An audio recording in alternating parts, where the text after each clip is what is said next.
कलाम मुक़द्दस में से हमारे लिए आज की तिलावत अय्यूब नबी की किताब, उसका 19वां बाब, उसकी पहली फिर 23वीं से 27वीं आयत तक। तब अय्यूब ने जवाब में कहा कि काश मेरी बातें लिखी जाती, काश वो पीतल पर नक्श की जाती, काश कि लोहे के कलम से और शीशे से हमेशा के लिए पत्थर पर कुंदा की जाती, क्योंकि मैं जानता हूँ कि मेरा फ़िदिया देने वाला ज़िंदा है और वह मुंतकिम होकर ज़मीन पर खड़ा होगा। अगरचे मेरी खाल मेरे गोश्त से उखाड़ी जाए, फिर भी मैं इस जिस्म में होकर खुदा को देखूँगा। हाँ, मैं ही उसे देखूँगा और मेरी ही आंखें उस पर निगाह करेंगी, ना कि गैर की।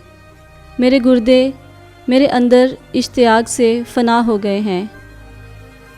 पाक कलाम का पढ़ा जाना और सुना जाना हम सब के लिए बाइस बरकत हो। खुदा का शुक्र हो।